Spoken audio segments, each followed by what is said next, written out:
I know this video is pretty late. I tried my best to get it out, but certain things stopped me from doing that. So anyways, here it is. Number 10 is the Riverside Park time trial from Mario Kart Super Circuit. Now, this one wasn't that hard, it was more time consuming than hard.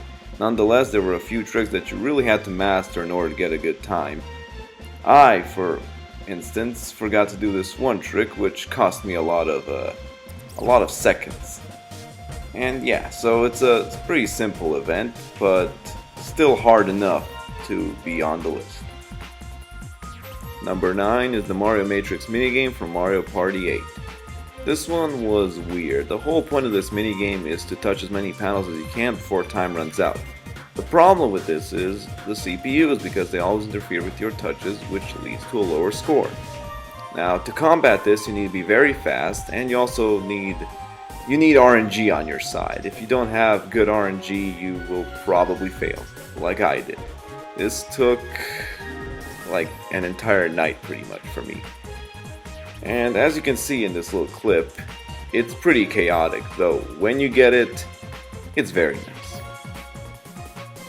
Number 8 is Big Wiggler Speedrun from Super Mario Galaxy 2. Okay, now we're getting serious, because the rest of the entries are all platformers, which means they involve a lot of skill and reflexes. This one wasn't that bad, but it's very easy to screw up, especially when you're trying to do one of the many skips in this event. There's a skip at the end where you can skip the launch star section. This of course saves a lot of time, but I just couldn't do it. Thankfully, this event is pretty short and simple, unlike later events on this list. Number 7 is the Shifting Sand Land Stand Tall on the 4 Pillars from Super Mario 64. Now, I spent a ton of time on this one, even though I didn't accomplish much with it. The big trick here is to find the name Stand Tall on the 4 Pillars by not standing tall on the 4 pillars. This is not the hard part though. The hard part is getting to this little entrance. After trying the harder methods and failing, I opted to use the easiest method. The boss was supposed to go well, because it was just about kicking the eyes, but I somehow managed to screw that up. Tricky event if I do say so myself. Number 6 is the Dyno Run Speedrun from Mario Galaxy. Skips are the key word here, specifically the launch star skips, which take a lot of skill. The event also required you to collect 50 star bits, putting a twist on the usual platforming event. It's very easy to miss a jump and have to start over again. This became pretty frustrating later on. It always feels like you just barely missed your mark. I actually did pretty well, and looking back I didn't really make any mistakes, but I was still 1 second away from a medal.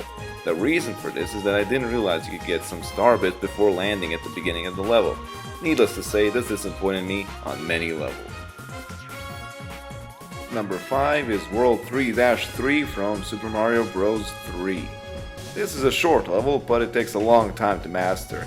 You also had to collect 11 and only 11 coins, making it even worse. It might look easy, but it's definitely not, and I was so relieved when I finally managed to finish it, after a long night. Number 4 is What's Gusty Taste Like from Yoshi's Island.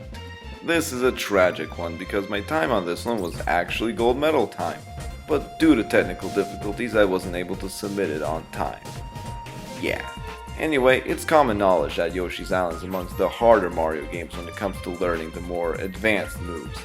To get a good time, your egg throws need to be as precise as possible in order to do tricks like this. You feel really cool when you learn them though. Other than that, this event boiled down to a lot of trial and error. Good old Yoshi's Island speedrunning. Number 3 is the World 1 run from Super Mario Bros. The top 3 are special because they're much longer than the other events, i.e. they're not one level.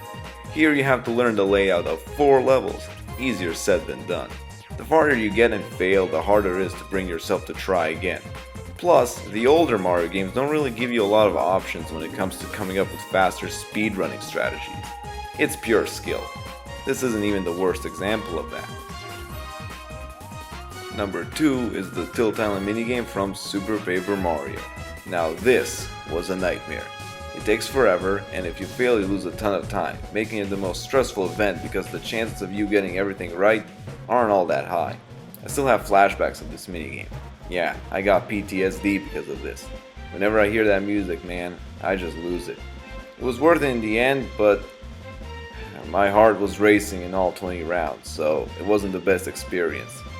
But there is an event that's arguably worse. And number 1 is World 1 from Super Mario Bros. The Lost Levels. This is the hardest event. It's long and frustrating. Going through the whole world without messing up is a pretty terrifying task. Unlike Bros 1, every level is hard and the slightest miscalculation can ruin your whole run. This is, without a doubt, the hardest event in the Mario Masters.